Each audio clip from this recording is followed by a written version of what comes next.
أشهد أن سيدنا ونبينا محمدا عبده ورسوله الذي لا نبي ولا رسول بعده. اللهم صل وسلم وبارك على سيدنا محمد سيد المرسلين وعلى آله وصحبه وسلم أجمعين. سبحانك لا علم لنا إلا ما علمتنا إنك أنت العليم الحكيم. رب اشرح لي صدري ويسر لي أمري واحلل عقدة من لساني يفقهوا قولي. Amma ba'du.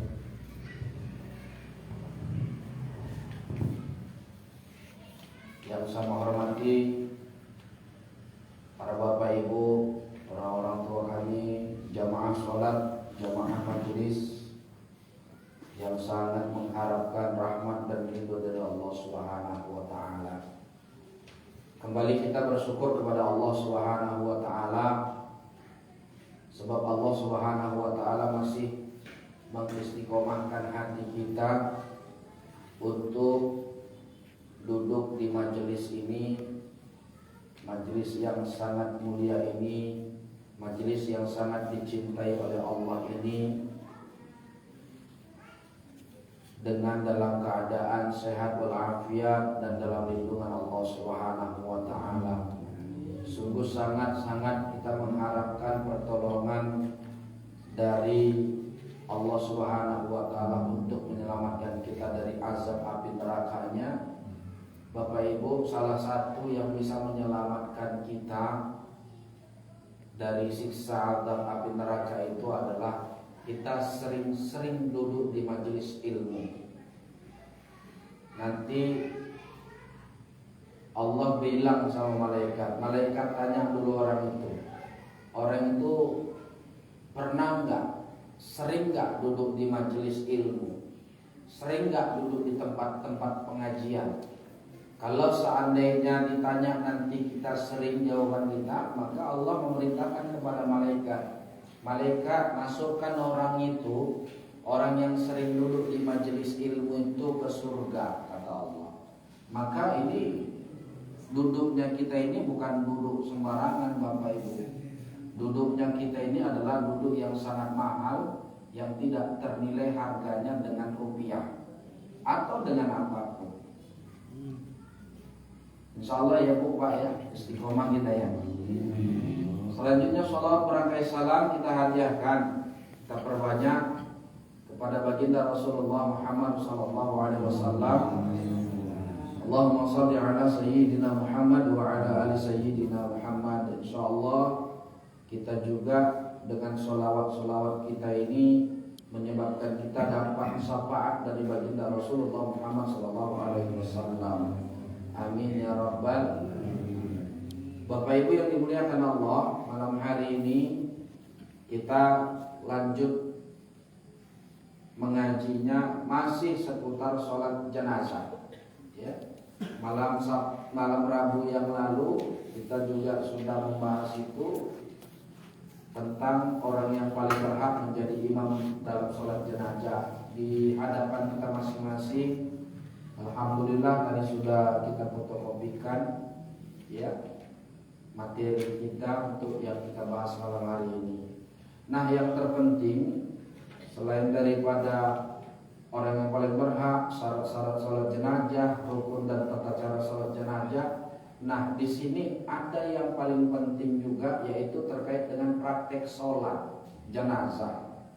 Ya, praktek sholat jenazah. Barangkali Bapak Ibu, selama ini mungkin ketidaktahuan kita, dengan ketidaktahuan kita kalau sholat jenazah itu tidak ada kita bedakan antara mayat anak-anak sama mayat orang dewasa.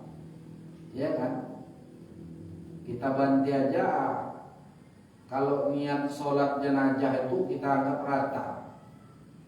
Padahal ada perbedaannya. Termasuk doa jenazah.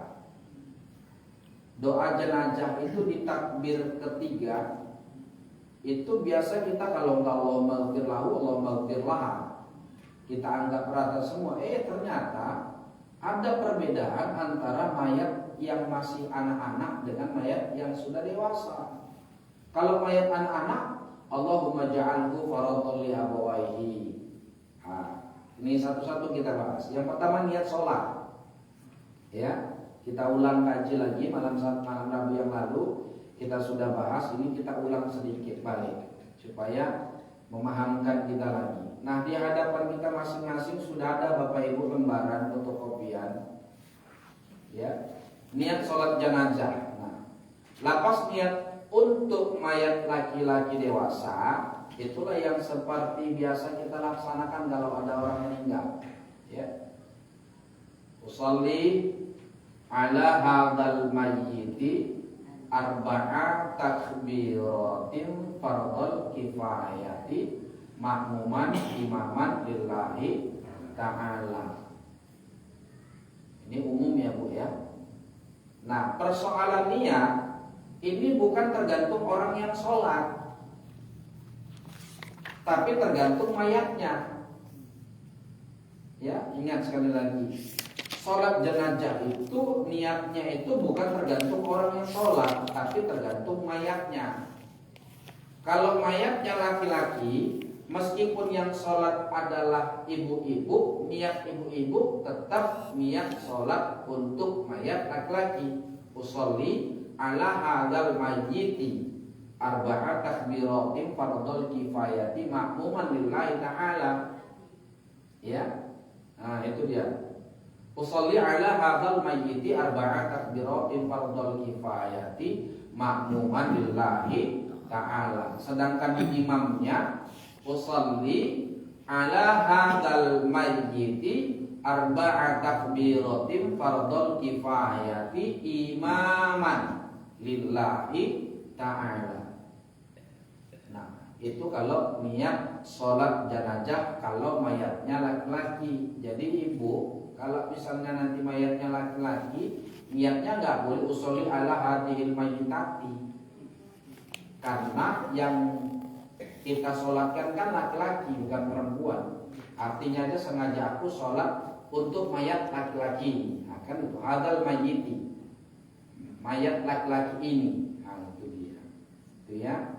Nah, kemudian untuk yang jadi imam, misalnya keluarga kita yang meninggal dunia, kita yang kaum laki-laki mau menjadi imam, coba saya ulang lagi Pak, ingatan kita. Kalau mayat laki-laki posisi imam di mana?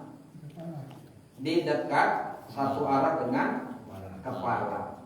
Jadi misalnya begini, maaf ya Bu, masih sama makasih ya. Misalnya begini, inilah kita anggap jenazah, ya, anggap jenazah. Karena dia laki-laki, maka posisi imam itu satu arah dengan kepala. Jangan di tengah, ya, tapi di kepala. Kalau mayatnya laki-laki, kepala mayatnya, ya. Jadi kalau misalnya kita sholatnya ke arah kemana, tetap menghadap ke kiblat, ya. Seutama-utamanya sholat jenazah itu dilakukan di masjid. Itu dia ya, kalau cerita hukum mensolatkan. Jadi kalau misalnya, mohon maaf saya agak membelakangi. Biasa itu kan kalau jenazah kepala di sini Pak, kaki di sana, ya, jangan terbalik. Kepala di sebelah kanan, sisi kanan, kaki sebelah sana. Nah, anggap ini kepalanya Bu, ini badan kemari. Maka posisi imam satu arah dengan kepala, ya, satu arah dengan kepala. Udah. Kemudian kalau jenazahnya perempuan, maka kemudian posisi imam, maka posisi imam itu di pusat, satu arah dengan pusat, satu arah dengan udel. Nah, ya, nih orang Jawa ngomong udel ya kan. Nah, satu arah dengan pusat. Kira-kira di sinilah, kalau ini kepala, di sinilah pusat, inilah kita. Ya, itu dia. Jangan pula di kaki. Salah Bu, Pak. Itu dia ya Bapak Ibu. Kemudian jarak saf itu nggak perlu terlalu jauh kali kayak kita sholat pada umumnya. Jaraknya sedikit aja, karena kan kita nggak pakai ruku. Itu dia untuk posisi imam di saat sholat jenazah. Nah kemudian ibu-ibu, bapak-bapak, untuk lapas niat mayat perempuan. Nah, untuk lapas niat sholat mayatnya perempuan. Maka di sini bapak-bapak, walaupun kita kaum laki-laki, karena kita laki-laki bukan niatnya sesuai dengan niat laki-laki, tetap kita niatnya perempuan. Kenapa? Yang dilihat bukan yang sholat, tapi yang dilihat adalah jenazahnya.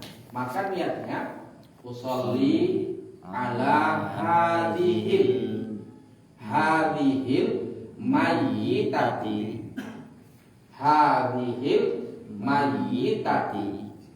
arba'a takbiratin fardhul kifayati ma'muman lillahi ta'ala. Kalau imamnya usolli ala hadhil mayyitati arba'a takbiratin fardhul kifayati imaman lillahi ta'ala. Coba sama-sama Bapak Ibu kita bacakan lafaz niat sholat jenazahnya laki-laki, kita sebagai makmum. 1, 2, 3 ya. Usolli ala hadzal mayyiti arba'a takbiratin fardhul kifayati ma'muman lillahi ta'ala. Kalau misalnya mayatnya perempuan, kita sebagai makmum. Usolli ala hadhil mayyitati arba'a takbiratin fardhul kifayati ma'muman lillahi ta'ala. Baru Allahu Akbar. Takbirnya sama seperti sholat biasa ya. Kalau perempuan tidak boleh dibuka ketiaknya, lengketkan. Kalau laki-laki boleh sebatas sejajar dengan bahu, boleh sejajar dengan paku telinga ya. Nah kemudian Bapak Ibu, lanjut kita niat sholat jenazah untuk anak-anak. Yang dikatakan anak-anak itu berarti belum dewasa dia. Pembatasan dewasa itu bagaimana? Pembatasan balik itu. Balik itu dikatakan balik apabila kalau laki-laki dia udah inzal. Kalau laki-laki itu udah mimpi basah. Kalau perempuan sudah datang haid. Maka kalau misalnya anak SD kelas 3 SD misalnya, dia itu masih anak-anak ya. Kemudian dia itu mau laki-laki mau perempuan, niatnya itu bukan usolli ala hadzal mayyiti, usolli ala hadhil mayyitati, tapi ada penambahan. Usolli ala hadzal mayyiti tifli. Itu kalau mayatnya laki-laki. Usolli ala hadzal mayyiti tifli arba'a takbiratin fardhul kifayati ma'muman lillahi ta'ala. Kalau mayatnya perempuan, usianya juga masih anak-anak, maka lapas niatnya usolli ala hadhil mayyitatit tiflati. Mayyitatit tiflati arba'a takbiratin fardhul kifayati ma'muman lillahi ta'ala.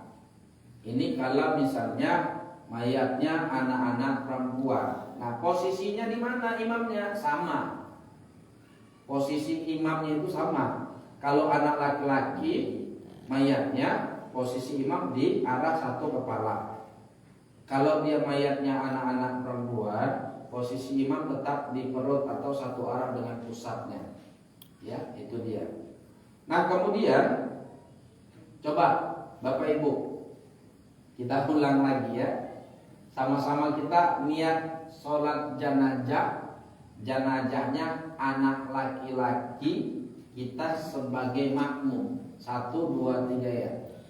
Usolli ala hadzal mayyit tifli arba'a takbiratin fardhul kifayati mahmuman lillahi ta'ala. Kalau mayatnya anak-anak perempuan, usolli ala hadhil mayyitatin tiflati arba'a takbiratin fardhul kifayati mahmuman lillahi ta'ala. Coba bapak-bapaknya dulu untuk anak perempuan, ayat anak perempuan. Ini agak payah sedikit ya. 1, 2, 3 ya.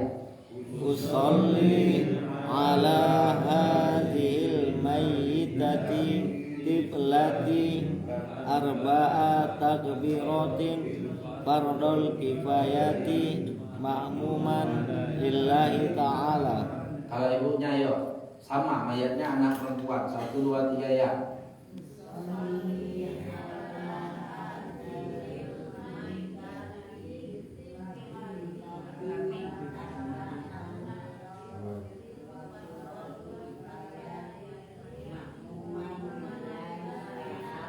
Oke, usolli ala hadhil mayyitatil tiflati arba'a takbiratin fardhul kifayati ma'muman lillahi ta'ala. Bedanya hadal mayyitit tifli, hadhil mayyitatit tiflati. Jadi kalau ilmu tasrifnya dia ilmu kaidah bahasa Arabnya, kalau tifli itu kalimat mudzakkar, kalau tiflat itu kalimat muannas. Itu dia ya. Baik. Kemudian kalau misalnya mayitnya goib, mayit goib itu artinya nggak ada di tempat. Misal contoh seorang pelaut tenggelam, nggak ditemukan jasadnya. Contoh yang kayak di KM berapa itu, yang perapat dan korban yang tenggelam itu. Sinar bangun. Sinar bangun. Itu kan nggak ada mayatnya, maka keluarganya ataupun siapapun boleh melaksanakan sholat gaib terhadap orang-orang yang ada di korban tenggelam itu, gitu ya. Nah, jadi kalau misalnya niatnya sholat gaib, usolli ala hadzal mayyitil ghaibi. Nah, ala hadzal mayyitil ghaibi. Ala hadzal mayyitil ghaibi. Tambahkanlah ghaibnya. Ala hadzal mayyit ghaibi. Ala hadzal mayyitil ghaibi. Ya. Kalau perempuan mayatnya ala hadhil mayyitatil ghaibati. Ghaibati. Coba ya, sama-sama kita niat sholat mayat ghaib laki-laki. Usolli ala hadzal mayyitil ghaibi arba'a takbiratin fardhul kifayati mahmuman lillahi ta'ala. Kalau mayatnya perempuan gaib, usolli ala hadhil mayyitatil ghaibati arba'a takbiratin fardhul kifayati ma'muman lillahi ta'ala. Jadi kalau misalnya imam tinggal mengganti imamannya ya. Sholli ala hadzal mayyitil ghaibi arba'a takbiratin fardhul kifayati imaman lillahi ta'ala. Usolli ala hadhil mayyitatil ghaibati arba'at takbiratin nur kifayati imaman lillahi ta'ala. Nah, kemudian di setelah baca niat maka takbiratul ihram. Takbiratul ihram, Allahu akbar macam biasa, ya. Tapi yang kita baca itu kan itu kan tadi lapas. Maka niatnya di mana? Di hati. Ya, di minimal antara A sampai bar. Allahu akbar antara A sampai bar. Minimal di sini usolli ala hadal mayyit. Kalau perempuan usolli ala hadhil mayyit. Udah gitu aja. Kalau lapas niat itu hanya untuk menguatkan azam, menguatkan niat kita biar kita bisa lebih fokus sehingga mengantarkan kita kepada konsentrasi. Jadi niat itu sebenarnya perlu kita luruskan. Mau niat sholat apapun itu termasuk sholat yang lainnya, ya, itu memang perlu diadop, perlu latihan. Maka misalnya contoh saya kan, misalnya udah saya baca, saya jadi imam sholat maghrib tadi misalnya, saya udah baca usolli fardhul maghribi salasa raka'atin mustaqbilal qiblati imaman lillahi ta'ala Allahu akbar. Antara Allah sampai bar itu dalam hati usolli fardhul maghribi. Niatnya yang ini. Nah, bukan niatnya itu yang usolli tadi, bukan. Kalau menurut mazhab Imam Syafi'i, ya itu dia. Nah, kemudian sholat jenazah juga sama. Tadi yang kita bacakan itu kan lapas niat, ya kan? Coba ibu tengok, ibu pak tengok, itu namanya lapas niat. Niatnya fil qalbi. Allahu akbar dalam hati di sini seminimal-minimalnya kita mengucapkan dalam hati kita itu usolli ala hadal mayyit. Kalau mayatnya laki-laki, usolli ala hadhil mayyitati. Kalau misalnya anak, usolli ala hadal mayyit tifli. Minimal di dalam hati antara A sampai R. Itu dia ya. Kemudian kalau kita bahas lagi takbiratul ihram ini aja ada 18 kriteria syarat untuk diterimanya lapas takbiratul ihram gitu. Allahu akbar. Enggak boleh Allahu akbar karena enggak Allahu akbar, enggak Allahu akbar, tapi Allahu akbar. Enggak boleh juga misalnya gini. Allahu akbar, ya, atau lafzuz zalalah kita itu kan Allah, bukan Allah. Nah, ada yang bilang Allah kan, Allahu akbar, bukan A W L O, Allah bukan, tapi Allah. Ya, dalam kaidah tajwidnya saja Pak Bu mengatakan Allah saja salah. Allah itu salah Pak Bu. Allah bukan O tapi A. Jadi alif lam tafkhim kalau dalam kaidah tajwid namanya lafzuz jalalah, alif lam tafkhim atau mukhaffaf, berat dia. Allah.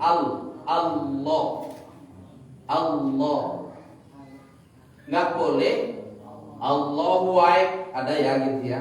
Allahu Akbar, Allahu Akbar. Pernah dengar gitu ya orang azan ya? Nah, ada lagi yang ini. Allahu Akbar, Allahu Akbar. Banyak dipanjangkan. Padahal ba itu tidak ada matnya di situ, harus pendek. Nah, kalau dalam tajwid itu sudah salah, dan Imam Asy-Syafi'i dia terlalu berhati-hati dalam menempatkan hukum sehingga persoalan lapas takbiratul ihram saja pun harus memang benar-benar pas supaya di awal rukun sholat itu sholatnya bisa diterima. Karena syarat sah sholat termasuk rukun. Kalau rukunnya nggak benar, maka nggak bisa sholatnya dikatakan benar. Bisa menyebabkan sholat itu batal. Maka Allahu Akbar, Allahu Akbar. Coba bapak-bapaknya sama-sama. 1, 2 ya. Allahu Akbar, Allahu Akbar, Allahu Akbar. Ibu-ibu 1, 2 ya. Allahu Akbar ya. Nah, kemudian dalam kaidah tajwid juga Pak Bu, dalam membaca Al-Qur'an, ya kan? Salat kan termasuk membaca Al-Qur'an ya. Nah, dalam membaca Al-Qur'an dalam kaidah tajwid, maka kita harus jelas artikulasi bahasa kita. A dibilang A, I dibilang I, U dibilang U. Ada orang ini A, I, U, mulutnya sama semua, nggak boleh. Nah, ya A, mangap A, I, U. U itu ya muncungnya ke depan U. Ya, itu masih A, I, U, belum fo ya kan. Merot mulutnya ke depan. Kadang bilang A sama A saja sudah banyak. Sami'allah, Allahu Akbar. Nah, oke. Kita kalau panjang sana nanti lebar ya kan. Balik kita kemari. Nah, setelah takbiratul ihram Allahu Akbar, maka makmum tidak boleh mendahului imam. Tunggu dulu imam Allahu Akbar, baru kemudian di belakang Allahu Akbar. Nah, di situ sholat jenazah bersifat sir, ya, tidak boleh zahar. Artinya cara sholatnya dibaca dengan pelan, ya. Sholat jenazah itu dibaca dengan pelan. Maka setelah Allahu Akbar, masing-masing baik imam maupun jamaah atau makmum membaca apa takbir pertama Pak Bu? Baca apa? Hah? Al-Fatihah. Jangan bilang Allahu Akbar, Allahu Akbar kabira, alhamdulillahi kabira. Atau Allahu Akbar, Allahumma ba'id baini wa baina khotayaya kama ba'adta bainal masyriqi wal maghrib. Jangan pula ya kan. Allahu Akbar. Takbir pertama kita membaca surah Al-Fatihah. Ya. Nah, membaca surah Al-Fatihah ini pun Bapak Ibu perlu sekali memang kita perlu tahsin lagi kita, ya. Perlu memperbaiki bacaan, membedakan antara A dengan A. Siratal ladzina an'amta 'alaihim. Bismillahirrahmanirrahim. Jangan Bismillahirrahmanirrahim. Banting semua. Semuanya. Bismillahirrahmanirrahim. Nggak boleh. Alhamdulillahirabbil alamin, arrahmanirrahim, maliki yaumiddin, iyyaka na'budu wa iyyaka nasta'in. A, I semua ya kan. Enggak ada A-nya, enggak ada. Ya. Bismillahirrahmanirrahim.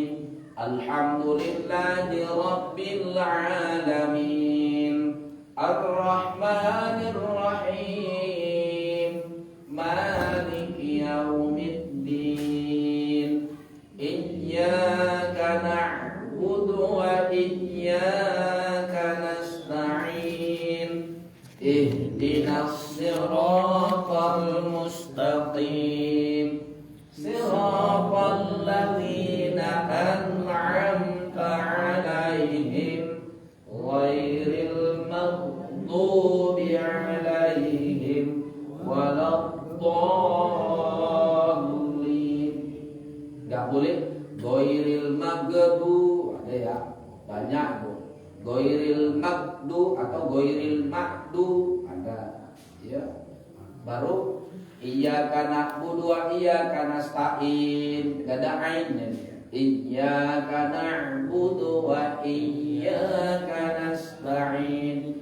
Ihdinas siratal mustaqim. Bukan ihdinas siratal mustaqim. Dia qaf. Ihdinas siratal mustaqim, di dalam dia qaf. Taqim. Itu takbir yang pertama. Insyaallah di pertemuan berikutnya nanti kita kupaslah persoalan bacaan Al-Fatihah ini perlu juga ini. Ya. Kenapa, Bu? Al-Fatihah Pak itu rukun sholat. Kalau rukunnya rusak, maka sholatnya rusak. Ya, apalagi sempat fatal kali kita Al-Fatihah kita berserak bacanya. Aduh sayang jemaahnya kalau sempat dia jadi imam. Sayang sholatnya. Ya. Bisa batal sholatnya, semua batal. Maka mau jadi imam itu nggak gampang. Ya. Nah kemudian waladdallin amin, bacanya pelan-pelan ya kan, nggak boleh disaharkan kayak sholat maghrib isya subuh ya, macam sholat zuhur asar. Dan waladdallin amin, setelah itu nggak usah baca ayat. Untuk sholat jenazah nggak usah baca ayat, langsung Allahu Akbar, jangan ruku ya kan. Nah, misalnya gini, waladdallin amin, Allahu Akbar, janganlah Allahu Akbar, jangan kesundul pula jenazahnya, nanti bangun lagi gawat ya kan. Allahu Akbar. Allahumma salli ala sayyidina Muhammad wa ala ali sayyidina Muhammad kama sallaita ala sayyidina Ibrahim wa ala ali sayyidina Ibrahim fil alamin innaka Hamidum Majid. Walaupun bacanya pelan tapi tajwidnya harus benar-benar pas ya. Tapi kadang-kadang ada gini. Kita sholat jenazah ini kadang-kadang secepat kilat. imamnya kadang-kadang cepat kali. Nggak tahu apa yang dibaca. Itulah yang mau saya bilang nanti. Nggak tahu apa yang dibaca Ustaz. Iya. Karena Fatihah itu pun cepat kali dia tahu-tahu udah Allah Iya. Akbar. Maka itulah Pak Bu, sahnya sholatnya sah. Contoh begini Pak. Yang penting Al-Fatihah itu disempurnakan. Enggak boleh Allahu Akbar. Bismillahirrahmanirrahim. Alhamdulillahirabbil alamin arrahmanir rahim. Allahu Akbar. Batal sholat jenazahnya.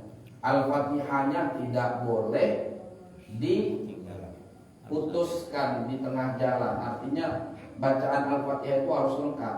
Kalau selawat, Allahumma sholli ala sayyidina Muhammad wa ala ali sayyidina Muhammad. Allahu Akbar. Allahumma ighfir lahu warhamhu wa'afihi wa'fu anhu. Allahu Akbar. Allahumma la tahrimna ajrahu wa la taftinna ba'dahu waghfir lana wa lahu. Assalamualaikum warahmatullahi. Assalamualaikum warahmatullahi. Cepat memang. Tapi pertanyaannya, kalau seandainya kita di situ sebagai salah satu ahli duka, kira-kira enak nggak, seret nggak kita sholat jenazah kita kayak gitu? Nggak enak dong. Maka bagaimana untuk mengantisipasi seperti itu? Ya kita yang datang maju ke depan, apalagi kita sebagai ahli waris yang ada berapa orang itu. Nah, ya. Saya kalau jadi imam, sholat jenazah mau saya kenal situ, enggak situ. Apalagi pas kebetulan sholat Jumat misalnya. Kadang kalau misalnya ada jenazah, selesai sholat Jumat langsung disolatkan di situ kan. Kadang ahli baik mempersilahkan saya untuk menjadi imam. Saya macam mana sholat semaksimal mungkin saya buat seadil-adilnya, tidak ada saya beda-bedakan. Kadang ini mohon maaf aja ya, ustaz-ustaz juga ya. Allahu Akbar cepat aja, dia tidak menjaga perasaan ahli duka, ahli musibah. Nah, di sini dia. Maka perlu itu menjadi renungan buat kita. Kalau seandainya bapakku digituin, gimana kira-kira perasaanku? Kayak misalnya keluarga begitu, gimana perasaanku? Maka kita yang laki-laki ini perlunya ngaji itu ya itulah salah satu tujuannya. Jadi kita yang datang menjadi imam di depan, sehingga apa yang menjadi tuntunan kesempurnaan ibadah sholat jenazah itu kita laksanakan seperti sesempurna mungkin. Jadi nggak hanya sekedar sebatas syarat. Seolah-olah kan itu hanya sebatas syarat gitu. Ya saya sendiri pernah ngalami. Saya masih baca dengan kaidah tajwidnya, masih Allahumma firlahu warhamhu wa'afihi wa'fu'anhu wa'akrimhu. Ya Allahu Akbar. Ya saya putuskan di situ. Supaya saya jangan ketinggalan kan. Ya itu tadi karena kita masih baca niat sudah. Ya. Kita harus teruskan aja bacanya. Hah? Hanya kita diteruskan. Ya kalau imam udah takbir Allah Akbar ya kita Allah Akbar. Allah, mana boleh. Iya. Jadi kalau kita assalamualaikum warahmatullahi wabarakatuh nggak dijatuhkan tangan. Enggak. Perhatikan begitu semua kalau Iya. Itu gini Pak, itu gendangnya ada dua. Kalau yang cepat itu satu, dia nggak hafal. Nggak hafal dia bacaan. Ya kan? Nah, jadi kalau jujur kita tanya, kalau keluarga kita ada yang meninggal, Pak Imamnya buat kayak gitu kan, kayaknya kurang puas kan? Ya kan? Nah, itu dia. Saya mau dimanapun, siapapun jenazahnya, kalau pas kebetulan di hari Jumat atau di hari apapun diminta saya jadi imam, macam mana saya sholat semaksimal mungkin, saya doakan. Ya, saya doa pakai bahasa Arab. Setelah itu saya terjemahkan lagi dengan bahasa Indonesianya. Artinya begini, kita bukan mau cari muka sama ahli duka, enggak. Artinya memang kita macam mana. Kalau seandainya contoh gini, saya berdoa Allahumma pakai bahasa Arab, belum tentu jemaahku ngerti semua bahasa Arabnya. Maka kadang saya terjemahkan lagi ke bahasa Indonesia supaya apa? Jemaah itu semakin tersentuh. Oh ini yang didoakan Ustaz itu, kan itu. Nah, jadi kesempurnaan ibadah sholat, mau sholat apapun itu, termasuk sholat jenazah, maka kita laksanakan semaksimal mungkin sesuai dengan bacaan yang ada pada tuntunannya. Jadi itu tadi ya, takbiratul ihram yang kedua, Allahu Akbar, Allahumma sholli ala sayyidina Muhammad wa ala ali sayyidina Muhammad sampai fil alamina innaka hamidum majid. Kalau misalnya kita nggak mau pakai Allahumma sholli ala sayyidina, misalnya Allahumma sholli ala Muhammad, nggak usah dikomplain, benar juga itu sama. Ya. Jam berapa masuk Pak waktu? 1 menit lagi Ustaz. Ini pertanyaan Pak. Oh iya, silakan. Sholat goib itu Pak bisa sendiri ya? Sholat goib bisa sendiri. Sendiri ya? Bisa. Ya. Baik Bapak Ibu, inilah resikonya ngaji maghrib nih. Mesti 2 takbir kedua ya kan. Nah, mesti takbir kedua udah masuk waktu. Insyaallah kita lanjut malam Rabu yang akan datang tanggal berapa itu ya? Awal bulannya. Ustaz Jin ya. Insyaallah Ustaz Jin nanti ya. Iya ya. Jadi ya kita lanjut berarti di pertemuan yang berikutnya lagi lah. Ya kan? Nah, atau macam mana kalau seandainya rencana kemarin yang ba'da subuh biar lebih luang lagi waktunya, ngomong aja ya. Ya Bapak Ibu ya. Karena memang ini ada pembahasan seperti yang saya bilang tadi. Di takbir yang ketiga itu ada perbedaan. Ya, di takbir yang ketiga itulah yang ada perbedaan. Mana mayat laki-laki, mana mayat perempuan, mana bacaan anak-anak laki-laki, bacaan anak-anak perempuan. Nah, tapi di sama Bapak Ibu semua sudah ada itu apanya, catatan fotokopiannya. Nah, itu bisa juga lah dibaca-baca di rumah untuk mendalami pengetahuan kita dalam bidang sholat jenazah ini. Maka dengan demikian saya padakan dulu pengajian kita pada malam hari ini. Mari sama-sama kita tutup dengan doa kafaratul majelis. Subhanallah wa bihamdihi, subhanallah wa bihamdika, asyhadu an la ilaha illa anta, astaghfiruka wa atubu ilaik. Billahi anta maksudi wa ridha kama tubi billahi taufiq wal hidayah wa ridha wal inayah. Wassalamualaikum warahmatullahi wabarakatuh. Waalaikumsalam warahmatullahi wabarakatuh.